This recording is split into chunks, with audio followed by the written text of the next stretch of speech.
Chers téléspectateurs d'Africa 24, merci de nous accueillir chez vous pour ce nouveau numéro de Confidentiel. Notre invité est l'un des principaux animateurs de la vie politique au Sénégal. Il est député sous la bannière du PDS, le Parti démocratique sénégalais, et président du groupe parlementaire des démocrates et libéraux.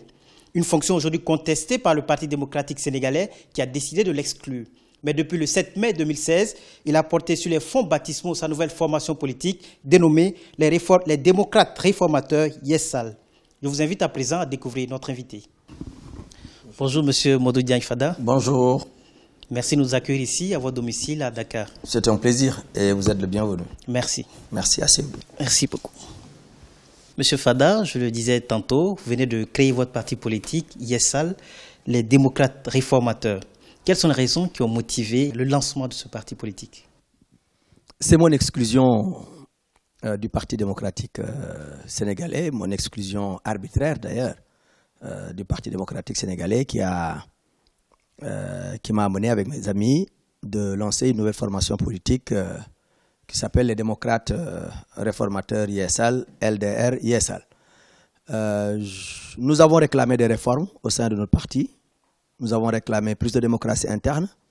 Nous avons réclamé le renouvellement des instances de direction du parti. Nous avons dit que notre règlement intérieur, notre statut, les structures de notre parti, à la base, au sommet, de même que le programme fondamental du PDS devrait être réformé compte tenu du fait que notre parti est né depuis 1974. Donc il y a de cela maintenant 42 ans. Nous n'avons pas été entendus, nous avons même été incompris. Et au lieu d'instaurer le débat à l'intérieur des structures du parti, on a tout bonnement choisi de nous exclure du parti après un compagnonnage presque de 30 ans. Pourquoi n'avoir pas accepté dès le départ de vous soumettre à la volonté de votre parti politique? Parce que je rappelle pour la gouverne de nos téléspectateurs que jusqu'au 15 octobre 2015, vous étiez encore membre du comité directeur du PDS et vous avez créé un courant dénommé les réformateurs pour mettre fin à ce que vous appelez l'immobilisme au sein du parti politique. Et par la suite, c'est la volonté du secrétaire national du parti à ce que vous ne renouveliez pas votre mandat de président du groupe parlementaire. C'est une décision collégiale du parti politique. Est-ce que ce n'était pas plus judicieux pour vous de vous conformer d'abord à cette décision pour une question de discipline politique? L'histoire a débuté le 1er juin 2015, quand nous avons lancé avec des amis un mémorandum dans lequel nous réclamions la réorganisation du parti, le renouvellement du parti. Nous sommes de véritables démocrates et nous avons cru à la démocratie interne au sein de notre parti. Et quand nous avons réclamé les réformes du parti, on a d'abord commencé par nous sanctionner au sein du parti. Nous étions le président de la commission chargée des élections. On a fait un remaniement du secrétariat national du parti et on a été enlevé. On n'avait rien dit parce que ça rentrait dans le cadre des prérogatives du secrétaire général national, Maître Abdoulaye Wade. Au mois d'octobre dernier, des semaines avant, des députés se réunissaient pour comploter contre nous. Le coordonnateur du parti, avec des membres de la direction du parti, se concertait avec l'opposition pour nous enlever de la tête du groupe parlementaire des libéraux et démocrates sans notre aval. Et comme vous le savez, le groupe parlementaire, dans le cadre de l'Assemblée nationale du Sénégal, est régi par le règlement intérieur de l'Assemblée nationale du Sénégal.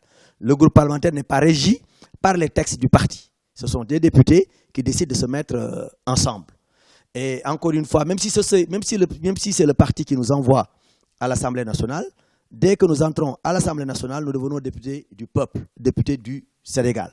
Par conséquent, nous pouvons nous regrouper par affinité, par idéologie, par convergence programmatique pour pouvoir constituer un groupe parlementaire selon le règlement intérieur de l'Assemblée nationale.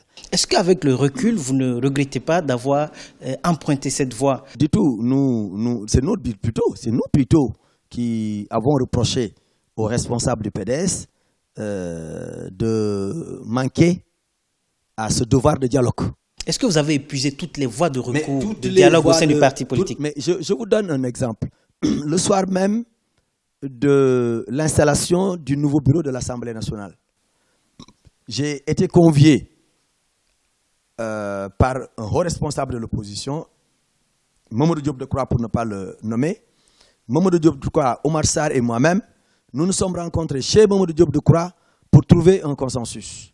Mais malheureusement, c'était trop tard. Et j'ai dit à Mamadou Diop Decroix, vous aurez dû, depuis 2 semaines, depuis 3 semaines, convoquer des concertations pour aboutir à un consensus. Mais en réalité, la volonté, ce n'était même pas de m'enlever de façon élégante. La volonté, c'était encore une fois de me surprendre et de me couper la tête pour ensuite pouvoir progresser parce que c'est moi qui ai eu l'outrecuidance de poser un débat de réforme. Est-ce que vous avez pu en discuter avec le secrétaire général national, l'ancien président de la République, Maître Abdoulaye Wade? Depuis 2013, à Versailles, à 3 reprises. En 2014, après son fameux retour sur Dakar, où elle a été accueillie par des millions de personnes, le lendemain, nous avons échangé. À la veille de la désignation du candidat Karim Wade comme le candidat du parti, nous avons aussi échangé autour de ces questions. Mais finalement, j'ai personnellement compris que le parti, tout comme la candidature, était réservée à Karim Wade. Et naturellement, je suis de la même génération que lui, il n'a pas plus de mérite que moi. Je me suis battu corps et âme pour que Wade accède au pouvoir. J'ai sacrifié une partie de mes études pour que Wade accède au pouvoir. Ben, je ne pouvais pas laisser cette situation-là continuer comme ça, d'autant plus que je fais partie des responsables les plus légitimes du PDS et je fais partie aussi des responsables les plus populaires du parti, d'autant plus qu'à chaque fois qu'on organise des élections, je gagne chez moi. Quels sont aujourd'hui les rapports que vous entretenez avec vos anciens compagnons du PDS, surtout ceux qui sont de la même génération que vous, cette relève dont vous parlez? Je crois que le PDS est en train de perdre sa relève. La relève, c'est nous. C'est nous qui devions assurer la relève. Je rappelle que dans le mouvement des réformateurs, bien dans les démocrates réformateurs ISL, vous avez les 4 derniers secrétaires généraux du mouvement des élèves étudiants libéraux. Le MEL. Le MEL. Donc c'est plusieurs générations de jeunes dinosaures du PDS qui se retrouvent au sein des démocrates réformateurs ISL. Et beaucoup de hauts responsables du parti, beaucoup d'anciens membres du comité directeur du PDS, beaucoup de maires en exercice, beaucoup d'anciens députés, beaucoup d'anciens sénateurs, beaucoup de conseillers municipaux, beaucoup de conseillers départementaux.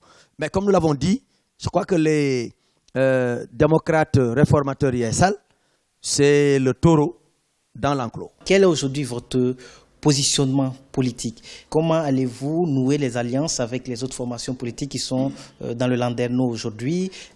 Parce qu'on parle d'un rapprochement probable ou potentiel avec l'APR. Non, je crois que c'est plutôt la direction actuelle du PDS qui cherche à se rapprocher de Macky Sall.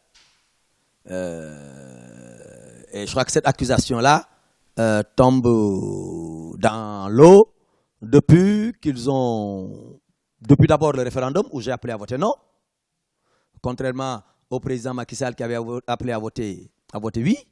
Et depuis aussi qu'à la suite de présentation de condoléances, ils ont décidé, les dirigeants du PDS, à se remettre à Macky Sall pieds et poings liés. Je crois que de ce côté-là, nous avons la conscience tranquille. Nous sommes un parti dans l'opposition. Nous n'avons pas créé un parti pour rester dans l'opposition. Nous ne sommes pas un parti d'opposition, nous sommes un parti dans l'opposition. Et nous allons travailler lors des prochaines élections législatives, à avoir la majorité et à imposer la cohabitation au président Macky Sall. C'est l'objectif que nous nous sommes fixés et nous allons nous battre pour atteindre cet objectif. Monsieur Fada, nous arrivons pratiquement à la fin de cette émission. Votre parti, les démocrates réformateurs ISL, envisage de compétir pour les élections législatives de 2017. Quelles sont aujourd'hui les chances et la stratégie, si je ne trahis pas un secret, de votre parti pour conquérir la majorité des suffrages pour ces jours électoraux? Vous savez, nous avons tenu le 7 mai dernier une assemblée générale consultative de nos militants à l'intérieur du Sénégal que nous avons finalement transformée en une assemblée générale constitutive d'un parti politique. 45 départements sur 45 étaient représentés. Et chaque département a pris la parole. Pour un parti qui n'était pas encore né.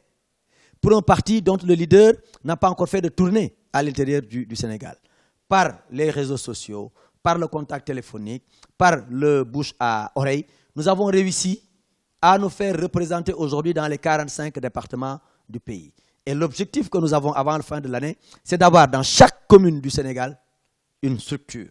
Dans chaque village du Sénégal, une structure. Et c'est possible parce que je rappelle, nous avons nos amis qui étaient dans le Parti démocratique sénégalais. Nous avons nos amis qui sont dans le pays. Aujourd'hui, il n'y a pas d'amour, il n'y a pas de village où je ne me suis pas rendu en ma qualité de patron des étudiants libéraux ou patron des jeunesses libérales ou membre du gouvernement du président Wade ou même député à l'Assemblée nationale. Donc, nous avons déjà réussi à mailler le territoire national. Il reste maintenant à massifier le parti et c'est un parti qui va être facile à massifier parce que les Sénégalais nous connaissent, savent que nous sommes des gens intègres, des gens honnêtes, des gens courageux, des gens qui n'aiment pas l'injustice, des gens aussi qui savent nous battre et surtout devant l'injustice. Et nous avons pensé que tout ce qu'on a voulu nous imposer au sein du Parti démocratique sénégalais, c'était de l'injustice. Parce que ce n'est pas parce que je me nomme Wade que je dois nécessairement être à la tête de tout le monde.